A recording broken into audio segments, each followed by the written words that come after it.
Víctor, aprueban una ley sobre las pensiones, que lo has mencionado acá, que entiendo que fue trabajada con Fedecámara. Hay sectores que, bueno, la crítica que hacen básicamente es que el sistema del seguro social era justamente un sistema solidario en el cual cada trabajador aportaba justamente a una parte del fondo de pensiones. ¿Cuál es el objetivo real, bueno, real o explicado de esta nueva medida que está tomando el gobierno? Que además entiendo lo hizo también digamos en diálogo con Fedecámara. Creo que perdimos a Víctor. Sí. Se nos quedó paralizado. Vamos a esperar que se incorpore, Xavier, porque es como, Luzmeli, como tú dices, como decíamos en la cuestión de la censura, en este caso también utilizan la misma fórmula, ¿no? Ahora los empresarios tienen que contribuir con las pensiones como si antes no contribuían. Cuando el trabajador cotizaba para el seguro social, una parte de esa cotización la aportaba el trabajador y otra parte la aportaba la empresa. El problema es que los salarios en Venezuela quedaron reducidos a lo que explicó ahorita Víctor, los $3, $4, $5, etcétera. Y bueno, si ese salario es el que tiene que sostener el fondo de pensiones, obviamente se descapitaliza. Además, que en Venezuela se incorporó a una buena cantidad de venezolanos que no tenían pensión a cobrar la pensión, algo que era muy justo, pero ese fondo tenía que recibir, tenía que ser alimentado desde alguna fuente. En un momento de bonanza, por ejemplo, podía ser el petróleo. Cuando se vendían 3 millones de barriles a buen precio, pues pudiera haberse destinado una parte de esos ingresos a alimentar ese fondo y fortalecerlo y tener un fondo que pudiera soportar cualquier eventualidad. Pero como se manejó la economía y el país, como se manejó de manera tan irresponsable, pues no se hizo ninguna de las cosas y al final ese fondo se descapitalizó y lo que se le paga a los pensionados es realmente algo menos que simbólico, ya realmente con lo que no se compra absolutamente nada, ¿no? Entonces, bueno, eso es una de las consecuencias de manejar las cosas como las manejaron, pero bueno, aquí está Víctor para que nos responda la pregunta que le hizo Luzmeli. ¿Pudiste escucharla, Víctor? Escuché, sí, el tema de las pensiones, ¿no? Y el proyecto bueno, ya no es un proyecto, la ley de aporte, creo que se llama Ley de Aporte Solidario a las Pensiones, etcétera. Mira, lo primero que hay que decir es que el sistema de pensiones está quebrado. Es decir, formalmente el sistema de pensiones en Venezuela es lo que se llama de reparto. Es decir, se supone que los trabajadores activos, los que están trabajando, contribuyen con un porcentaje de su salario para costear la pensión de quienes ya dejaron de trabajar. Y a su vez, el empleador también, las empresas, hacen un aporte a ese fondo. Pero para que algo de esas características funcione, pues tú necesitas varias cosas. Uno, que la cantidad de trabajadores que cotizan aumente cada año, aumente a un ritmo suficiente para que sus aportes entonces nutran ese fondo. Y lo que tenemos en Venezuela es que la mitad de los trabajadores están en el sector informal y entonces no aportan a ningún fondo de nada.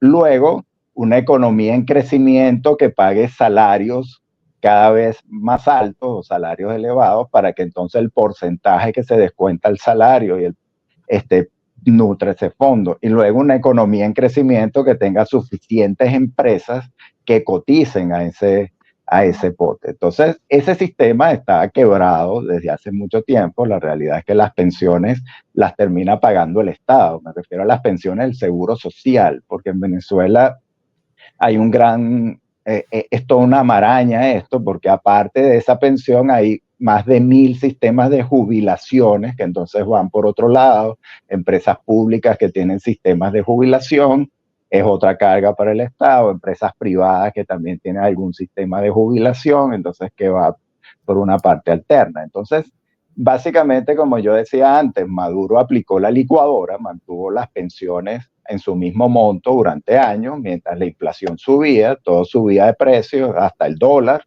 también subía de precio, menos la pensión, entonces la pensión se volvió en $3.50, porque es igual al salario mínimo. Entonces, bueno, se plantea ahora un nuevo impuesto a un sector privado que se ha reducido mucho. Las empresas que quedan en el sector formal son menos de las que había hace 10 años. Son unas empresas entonces que, como es un gobierno que necesita dinero, el gobierno se ha volcado a cobrarle impuestos y aportes especiales de todo tipo. Es decir, en América Latina las empresas venezolanas son las que más pagan en porcentaje de sus ganancias, ¿no? Por ejemplo, un estudio de Conindustria nos decía que se paga en promedio 68% de las ganancias. En América Latina ese promedio es 40%. Pero como les decía antes, ese aporte que dan estas empresas en impuestos termina siendo muy poco, apenas equivale a 6 puntos del PIB, pero es porque ese sector privado es muy pequeño. En América Latina ese aporte de esas empresas, si dan 40% de sus ganancias, es entre 16 y 20 puntos del PIB. Entonces, ante esta situación y en una campaña electoral y con unas pensiones licuadas, bueno, Maduro recurre nuevamente a este bolsillo de la empresa privada, colocando entonces una ley que para mí tiene varias cosas. Uno, primero, una gran discrecionalidad. La ley le dice que Maduro puede colocar el aporte que sea hasta de 15% de lo que la empresa paga a sus trabajadores por salario y por bono. Dice hasta 15. Maduro tiene la potestad de decidir el porcentaje cada año. Además, tiene la potestad de decidir cuál es el porcentaje para cada sector de la economía y de exonerar a determinados sectores de ese aporte. Tampoco se menciona en la ley ningún sistema de transparencia sobre cómo se va a administrar ese aporte, cómo se va a garantizar que ese aporte va a ir a pensiones y no que va a entrar en ese agujero negro del dinero de las finanzas públicas venezolanas. No hay ninguna especificación al respecto. O sea, uno esperaría que se creara un fondo y que se supiera transparentemente cuánto ingresa cada mes y cuánto va a pensiones, etcétera. Nada de eso está planteado, no hay nada referencia a la transparencia. Y la verdad es que las empresas entregaron a la Asamblea un documento. Ese documento lo entregó Fede Cámara, donde alertaba un poco lo que estamos hablando, que ya tiene una carga de impuestos muy alta, que este nuevo impuesto, si llega a ser hasta del 15%, va a generar un impacto muy fuerte en la caja de las empresas. Es posible que algunas se vean afectadas. También eso va a frenar la creación de empleo formal, un empleo formal que ya se ha venido reduciendo enormemente.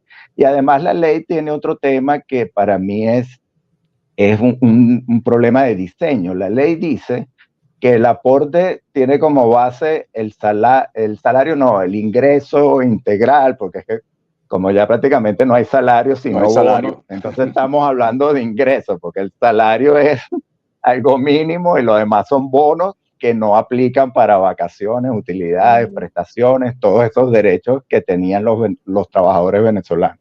Eso ya no está prácticamente, eso pasó por la licuadora y hasta ahora no está pensado nada para sacarla de la licuadora. Entonces, como se coloca que la base del impuesto es ese ingreso mínimo integral y que puede llegar a ser hasta del 15% de ese ingreso, y no un tope, es decir, lo que se suele hacer en esos casos es que tú dices, el aporte, la base del aporte será hasta 2 veces el salario mínimo integral, porque de esa manera tú no castigas a las empresas que pagan un ingreso integral más elevado. Es decir, de ahora en adelante, cuando una empresa vaya a ver cuánto le aumenta al trabajador, dirá, bueno, es que ese aumento, el ingreso mínimo integral, me estoy exponiendo a que cuando venga el aporte por pensiones, pues eso me cueste mucho más. Entonces es como un freno también a los ajustes de salario por la manera en cómo está diseñado eso, pero yo pienso que bueno, esto ha sido una medida a la carrera, es hacer campaña electoral con el tema de pensiones y con el dinero de la empresa privada, porque es un gobierno que tiene severas limitaciones de ingresos.